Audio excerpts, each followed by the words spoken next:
Hey everyone, so in this video we want to talk about how to combine active objects in Vellum. So for this I took my example from before where we have this sphere as a static object and then cloth just falling on top of it. Now what I used here is actually the neighbor count trick to pin the points in the Vellum cloth under pin to animation, and then we used an attribute that I set here in the vex. But of course you can do this with groups and all that as well. So let's say we wanted to move this around basically so that the sphere is falling into our cloth. For this we can just of course take the sphere and move it upwards, but of course this will not magically make it fall down because it was a static object before and it's still a static object, so it's part of the simulation in form of collisions, but it's not driven by the simulation. So to do this, all we have to do really is we have to move the sphere from the passive part, the collision part, to the active part that is actually driven by the simulation, which is our first input.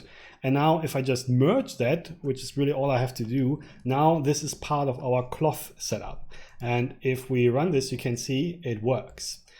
So great, end of the video, right? Not quite, because there are a couple of problems we have to face now. As you can see, our sphere is now deformed. Why? Because it's now controlled by the same cloth constraints and then simulated in the same way. So it has all the same settings as our cloth.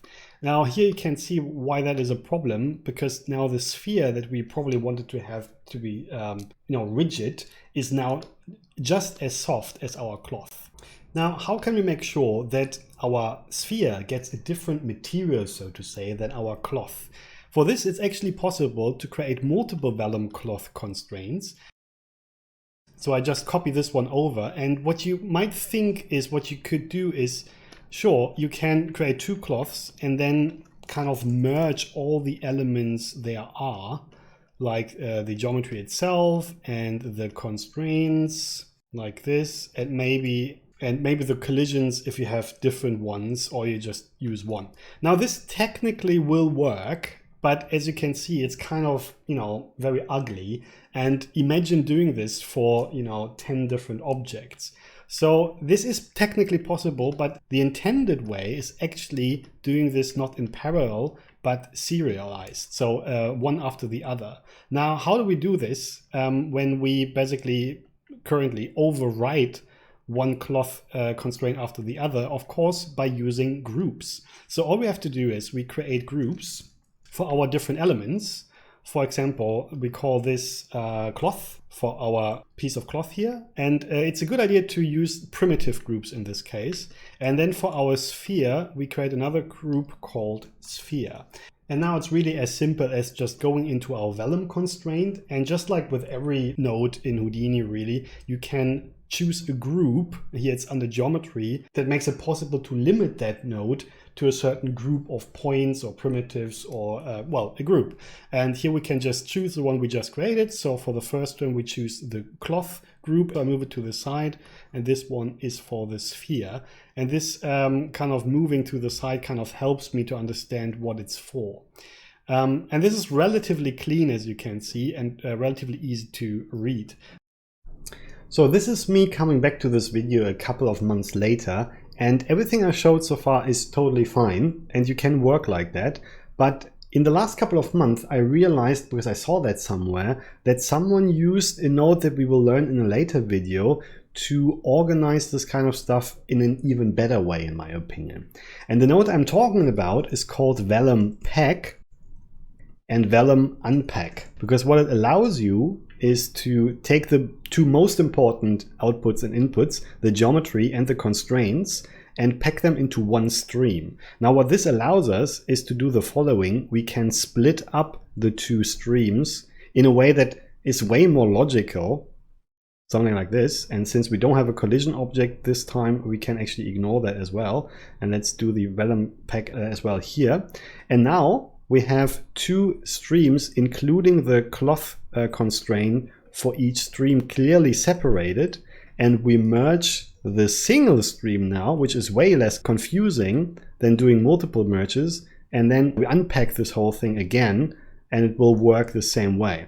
And as you can see, if I run this, there's technically no difference. It's really just a way of organizing your system differently. So we use Vellum pack and Vellum unpack, and this is especially cool when you have more than 2, 3, 4, 5 different objects that you want to combine. It becomes a lot more clean to do it this way than the technique I showed. So in the future, I think in some videos I will use this technique because I really like the cleanliness of it. That's just a small addition to the video, back to the original one. Now the advantage is that I can now go into the sphere cloth. Actually, we could call this cloth sphere to make it clearer for us, and adjust the settings so that the stiffness is higher for this one. Let's see if that changed anything. And as you can see, it's much better.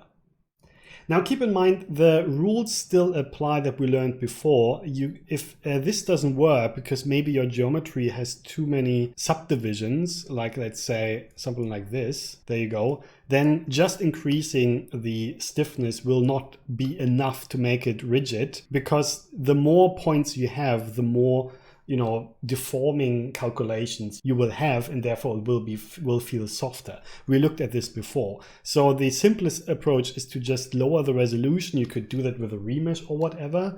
But if that doesn't work, keep in mind that you always can increase the substeps to make the calculation more correct. So even with a high number of subdivisions, by increasing the substeps, I can make the whole thing more rigid. Of course, it gets slower, but the calculation will be more correct.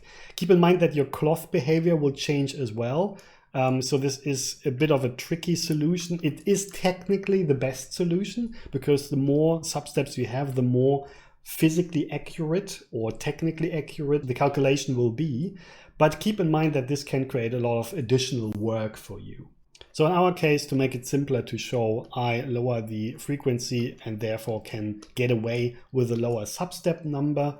But here you can see for our case, that totally works. Now, 2 more things I want to add here. First of all, you might think, well, why do you have to actually turn the sphere into a vellum kind of thing? Can I not turn it into something else? And later on, we haven't learned this yet, but there is a system called RBDs, which stands for Rigid Body Dynamics. And you might think, well, can I not just turn this object into an RBD and my cloth into a vellum object, and then they interact with each other? Well, you have to understand that as of this point with Houdini 18.5, there is still no way of combining vellum with other simulation techniques. So whenever you want anything to interact with each other with vellum, it has to be a vellum object. So this idea would not work. So you have to find a way to make this thing rigid with the tools you have in Vellum. Saying that, I used here just a cloth constraint for this sphere, which is actually not the best solution for this. Because what it means is that the whole thing is really just a piece of cloth that is empty inside. So like a membrane that is hollow inside. But this is the only constraint we know so far. So I want to keep it at that. And as you have seen, for a simple case like that, that works. But later on, we will learn that you can actually also turn objects into Vellum 3-dimensional solid soft objects, meaning, stuff like rubber or meat or stuff like that. So things that are 3-dimensional, they have a volume, they're filled inside, but they're still kind of squishy and soft. And it's easier actually to turn those into really rigid objects than doing that with cloth. So keep that in mind. But all I wanted to show you here is that you can use different constraints for different parts of your active simulation, and what kind of constraint that will be. Currently it's cloth, but later on we will learn other ones, is up to you. I just wanted to show you that you can limit them by groups. So yeah, I hope this made sense and was helpful to you. So thanks very much and see you later. Cheers.